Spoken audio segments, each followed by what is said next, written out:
সুখবর, অবশেষে নির্বাচনের আগে বিএনপির প্রার্থী চূড়ান্ত। লন্ডন থেকে ফোন করে যাদের মনোনয়ন দিলেন তারেক জিয়া।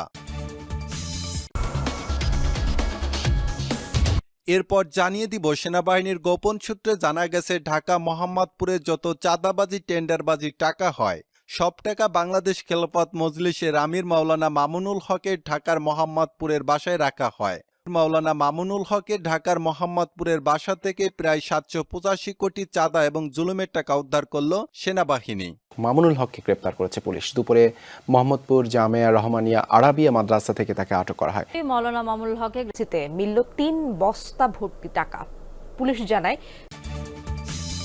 এরপর জানিয়ে দেব, আটক 15 সেনা কর্মকর্তাদের নিয়ে সেনাপ্রধানকে হঠাৎ কেমন ভয়ঙ্কর সতর্ক বার্তা দিল জাতিসংঘ। এরপর জানিয়ে দেব, সেনাবাহিনীর ভিতর থেকে জরুরি চিঠি, রাষ্ট্রপতি চুপ্পুর নেতৃত্বে পাল্টা গণ অভ্যুত্থানের ছক করছে সেনাপ্রধান। নির্বাচনের আগেই হাসিনাকে দেশে ঢুকাবে সেনাপ্রধান, গোপন পরিকল্পনা ফাঁস। এবং সর্বশেষ জানিয়ে দেব, বাংলাদেশ খেলাফত মজলিসের আমির মাওলানা মামুনুল হকের রাজধানীর মোহাম্মদপুরের জামিয়া রহমানিয়া মাদ্রাসা থেকে তাকে গ্রেপ্তার করেছে সেনাবাহিনীর সদস্যরা। আটকের পর বাংলাদেশ খেলাফত মজলিসের মহাসচিব মাওলানা জালাল উদ্দিন আহমেদ বলেছেন, এটা রাজনৈতিক ষড়যন্ত্র করে মামুনুল হককে ফাঁসানো হয়েছে। মাওলানা মামুনুল হককে গ্রেফতার করা হয়েছে। মামুনুল হক টাকা জব্দ করেছে দুর্নীতি দমন কমিশন। এতক্ষণ শুনছিলেন সংবাদ শিরোনাম, এখন থাকছে বিস্তারিত। বাংলাদেশ খেলাফত মজলিসের আমির মাওলানা মামুনুল হককে দুর্নীতির মামলায় গ্রেপ্তার করা হয়েছে। খেলাফত মজলিসের আমির মাওলানা মামুনুল হকের ঢাকার মোহাম্মদপুরের বাসায় চাঁদাবাজি এবং টেন্ডারবাজির টাকা পাওয়া গেছে 785 কোটি টাকা। খেলাফত মজলিসের মহাসচিব মাওলানা জালাল উদ্দিন আহমেদ এক বিবৃতিতে বলেন, ঢাকার মোহাম্মদপুরের বাসা থেকে খেলাফত মজলিসের আমির মাওলানা মামুনুল হককে তুলে নিয়ে গেছে পুলিশ। বিকাল থেকে মামুনুল হকের বাসভবন ঘিরে রেখেছিল আইনশৃঙ্খলা বাহিনী। এর আগে ঢাকার মোহাম্মদপুরের বাসার সামনে মামুনুল হককে ছেড়ে দেওয়ার দাবিতে মহাসমাবেশের আয়োজন করে বাংলাদেশ খেলাফত মজলিসের নেতাকর্মীরা। সমাবেশকে কেন্দ্র করে দীর্ঘ সময় আইনশৃঙ্খলা বাহিনীর সঙ্গে সংঘর্ষের ঘটনা ঘটে বাংলাদেশ খেলাফত মজলিসের নেতাকর্মীদের। এ সময় 4 জন পুলিশ সদস্য গুরুতর আহত হন এবং খেলাফত মজলিসের 16 জনকে গ্রেপ্তার করে পুলিশ সদস্যরা। বাংলাদেশ খেলাফত মজলিসের আমির মাওলানা মামুনুল হকের ঢাকার মোহাম্মদপুরের ব্যক্তিগত বাসভবন ঢাকা থেকে সেনাবাহিনীর একটি বিশেষ অভিযানিক দল 785 কোটি চাঁদাবাজি, টেন্ডারবাজির এবং জুলুমের টাকা উদ্ধার করেছে সেনাবাহিনী। গোপন সূত্রে সেনাবাহিনী জানতে পেরেছে, ঢাকার মোহাম্মদপুরের বিভিন্ন স্থানে চাঁদাবাজির এবং টেন্ডারবাজির টাকা মামুনুল হকের কাছে যায়। পরবর্তীতে সেনাবাহিনী, পুলিশ, র্যাব অভিযান চালায়। রাতে প্রায় 200 সেনা সদস্য, 100 পুলিশ এবং র্যাব সদস্যরা ওই বাড়িটি ঘিরে ফেলে। আশেপাশে বিদ্যুৎ লাইন সাময়িকভাবে বন্ধ করে দিয়ে শুরু হয় চিরুনি অভিযান। বাংলাদেশের রাজনৈতিক অঙ্গন কাঁপিয়ে দেওয়া এক নজিরবিহীন ঘটনা ঘটেছে খেলাফত মজলিসকে নিয়ে।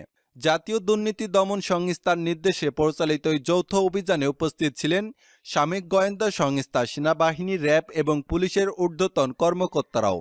বিকাল 5টা 40 শুরু হওয়ায় অভিযান চলে প্রায় 7 ঘন্টা ব্যাপী। বিকাল 5টা 35 নাগাদ মাওলানা মামুনুল হকের বাড়ির সামনে একটি ভারী সশস্ত্র সেনাবাহিনীর গাড়ি বাড়ির মূল ফটকের সামনে এসে থামে। এরপর সেনাবাহিনীর বোমা নিষ্ক্রিয়করণ ইউনিট ও স্ক্যানার ডিভাইস দিয়ে মাওলানা মামুনুল হকের পুরো বাড়ি ঘিরে ফেলা হয়। ঠিক 6টায় অভিযানিক টিম মূল ভবনে প্রবেশ করে এবং প্রথমেই মাওলানা মামুনুল হকের বাড়ির বেসমেন্ট এবং ব্যক্তিগত অফিস রুম লক্ষ্য করে তল্লাশি শুরু করে। তদন্তকারী সংস্থার এক সদস্য নাম প্রকাশ না করার সত্ত্বে জানিয়েছেন, মাওলানা মামুনুল হকের বাড়ির গোপন রুমে 6টি সিন্দুক ও 4টি লকার ভেঙে সেখানে বাক্সের পর বাক্স ভরা বিপুল পরিমাণ নগদ টাকা এবং স্বর্ণালংকার উদ্ধার করা হয়। উদ্ধারকৃত অর্থ বিশেষ নিরাপত্তার মাধ্যমে বাংলাদেশ সেনাবাহিনীর একটি গাড়িতে করে নিয়ে যাওয়া হয়। মাওলানা মামুনুল হকের বাড়ি থেকে সব মিলে হিসাব অনুযায়ী প্রায় 785 কোটি টাকা পাওয়া গেছে বলে প্রাথমিকভাবে নিশ্চিত হওয়া গেছে। অভিযান শেষে এক ব্রিফিংয়ে সেনাপ্রধান ওয়াকারুজ্জামান এবং প্রধান উপদেষ্টা ডাক্তার ইউনূস বলেন, জনগণের অর্থ আত্মসাতের যে কোনো অভিযোগ আমাদের জন্য গুরুত্বপূর্ণ। আদালতের অনুমতি নিয়েই মাওলানা মামুনুল হকের বাড়িতে অভিযান চালানো হয়েছে। সেনা কর্তৃপক্ষ স্পষ্ট জানিয়ে দিয়েছে, এই অর্থের হিসাব মাওলানা মামুনুল হককে দিতে হবে। আমরা এখনও তদন্তের আওতায় আছি যে এই বিপুল অর্থ এবং স্বর্ণ কোথা থেকে এসেছে এবং কী উদ্দেশ্যে এটি এখানে গচ্ছিত রেখেছে মাওলানা মামুনুল হক।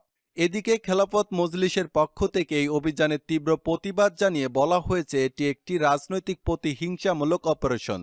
দলটির মহাসচিব মাওলানা জালালউদ্দিন আহমেদ এক বিবৃতিতে বলেন, মাওলানা মামুনুল হকের মতো একজন সম্মানজনক ব্যক্তির বাড়িতে তল্লাশি, অপমানজনক আচরণ করা হয়েছে তা নজিরবিহীন।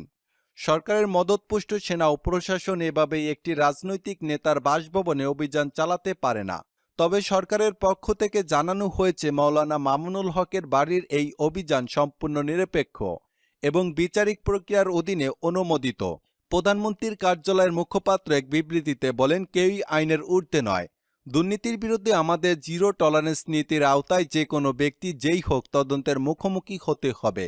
আর সেই প্রভাব সাধারণ মানুষের মধ্যে ছড়িয়ে পড়তে শুরু করেছে। ঠিক রাতের সময় আনুষ্ঠানিকভাবে ঘোষণা আসে দুর্নীতিভাবে টাকা আত্মসাতের অভিযোগে মাওলানা মামুনুল হককে গ্রেপ্তার করার নির্দেশ এবং খেলাফত মজলিস দলকে নিষিদ্ধ ঘোষণা করা হলো। এই ঘোষণা দেওয়ার সঙ্গে সঙ্গে জামাতে ইসলামী দলে যোগ দেন মামুনুল হক।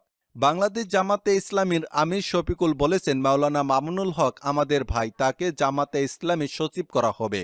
এবং আমির শফিকুল বলেন, জামাতে ইসলামী দলের ভিতরে কোনো নেতাকর্মী চাঁদাবাজি, টেন্ডারবাজি অথবা কারো কাছ থেকে জুলুম করে টাকা নিলে প্রমাণসহ ধরিয়ে দিন। তাকে দল থেকে বহিষ্কার করে দেওয়া হবে এবং তার বিরুদ্ধে আইনি ব্যবস্থা নেওয়া হবে। খেলাফত মজলিস দল নিষিদ্ধ করা হবে এই ঘোষণা দেওয়ার সঙ্গে সঙ্গে আওয়ামী লীগ নেতাকর্মীরা চাঙ্গা হয়ে উঠেছে। ঢাকার মোহাম্মদপুরের প্রতিটি স্থানে আগুন জ্বালিয়ে হরতাল শুরু হয়ে গেছে। সবার মুখে একটাই কথা, শেখ হাসিনা সরকার বারবার দরকার। আওয়ামী লীগের নেতাকর্মীরা লাঠি শুটার নিয়ে মাওলানা মামুনুল হকের বাড়িতে হামলা করছে, বাড়ির চারপাশে আগুন জ্বালিয়ে দিচ্ছে। খেলাফত মজলিসের আমির মাওলানা মামুনুল হকের চাঁদাবাজি, টেন্ডারবাজির কারণে দেশ অচল হয়ে পড়েছে। রাজনৈতিক বিশ্লেষকরা মনে করছেন এই অভিযান দেশের রাজনীতিতে নতুন উত্তাপ ছড়াবে। নির্বাচনকালীন তত্ত্বাবধায়ক সরকার ইস্যুতে খেলাফত মজলিসে এবং ক্ষমতাসীনদের টানাপোড়েনের মধ্যে অভিযান নতুন করে উত্তেজনা সৃষ্টি করল। একই সঙ্গে এই অভিযানকে ঘিরে খেলাফত মজলিসের কর্মীদের মধ্যে চরম ক্ষোভ এবং হতাশা বিরাজ করেছে। অন্যদিকে সাধারণ জনগণের মধ্যে মিশ্র প্রতিক্রিয়া দেখা গেছে। কেউ কেউ এই অভিযানকে জনগণের টাকায় লুটের বিরুদ্ধে দৃষ্টান্তমূলক পদক্ষেপ হিসেবে দেখছেন, আবার কেউ একে রাজনীতিক খেলা বলেও সন্দেহ প্রকাশ করছেন। সাংবাদিক ইলিয়াস হোসেন বললেন, এমন সময় এমন একটি অভিযান দেশের রাজনৈতিক অঙ্গনে বহুমাত্রিক প্রতিক্রিয়া তৈরি করবে। এখানে যদি যথাযথ তদন্ত ও বিচার না হয় মাওলানা মামুনুল হকে, তাহলে জনগণের আস্থা আরও দুর্বল হবে। উল্লেখ, গত 2 দশকে খেলাফত মজলিসের আমির মাওলানা মামুনুল হকের বিরুদ্ধে দুর্নীতি, টেন্ডারবাজি ও বিদেশি অর্থ পাচারের অভিযোগ একাধিকবার উৎপাদিত হলেও আজকের মতো স্পষ্ট প্রমাণসহ এমন কোনো উদ্ধার কাজ এর আগে সামনে আসেনি। বর্তমানে উদ্ধারকৃত নগদ টাকা ও স্বর্ণলঙ্কার সামরিক হেফাজতে রাখা হয়েছে এবং উচ্চ পর্যায়ের তদন্ত কমিটি গঠন করা হয়েছে। আগামী 72 ঘণ্টার মধ্যে বিস্তারিত প্রতিবেদন জাতীয় দুর্নীতি দমন কমিশনের কাছে জমা দেওয়ার কথা রয়েছে। সেনাপ্রধান ওয়াকারুজ্জামান কয়েকদিন আগে বলেছিলেন, দুর্নীতি দমনে কারো প্রতি রিহাই দেওয়া হবে না। বাংলাদেশ খেলাফত মজলিসের আমির মাওলানা মামুনুল হকের বাড়িতে অভিযান চালিয়ে টাকা উদ্ধার করে তিনি সেই প্রতিশ্রুতির বাস্তব প্রমাণ দিলেন। এত বিপুল অঙ্কের নগদ তথ্য মাওলানা মামুনুল হকের বাড়িতে পাওয়া মানে গোটা খেলাফত মজলিসের নেতাকর্মীদের অর্থনৈতিক দুর্নীতির চিত্র এখন প্রকাশে। শত শত কৌতূহলী মানুষ ভিড় জমায় খেলাফত মজলিসের আমির মাওলানা মামুনুল হকের বাড়ির সামনে। হাজারো মানুষ লিখেছেন, মাওলানা মামুনুল হকের মতো ব্যক্তি যদি দুর্নীতির এমন গভীরে ডুবে থাকেন তবে সাধারণ মানুষ কাকে বিশ্বাস করবে। অনেকে ক্ষোভ প্রকাশ করে এই ঘটনার জেরে ঢাকা ও আশেপাশের এলাকায় কড়া নিরাপত্তার ব্যবস্থা গ্রহণ করা হয়েছে। বাড়তি পুলিশ এবং র্যাবের মোতায়েন করা হয়েছে যাতে করে খেলাফত মজলিসের কোনো কর্মী বা সমর্থক উত্তেজিত হয়ে আইন শৃঙ্খলা পরিস্থিতির অবনতি না ঘটায়। দেশবাসী এখন তাকিয়ে আছে এই উদ্ধার অভিযান পরবর্তী বিচারিক প্রক্রিয়া কিভাবে পরিচালিত হয় এবং এর পেছনে প্রকৃত সত্য বেরিয়ে আসে। অন্যদিকে আওয়ামী লীগের নেতাকর্মীরা জয় বাংলা স্লোগানে ঢাকা উতাল করে ফেলছে, দলে দলে ঝাঁটিকা মিছিল দিচ্ছে।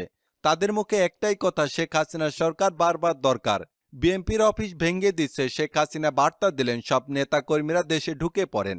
আওয়ামী লীগের নেতাকর্মীরা যারা আত্মগোপনে ছিলেন সবাই জয় বাংলা বলে রাজপথে নেমে পড়েছে। বিএনপির পালাবার আর কোনো পথ খোলা নাই। সবাই মনে করছেন আওয়ামী লীগের সাথে জড়িত আছেন সেনাপ্রধান ওয়াকারুজ্জামান এবং রাষ্ট্রপতি শাহাবুদ্দিন চুপ্পু।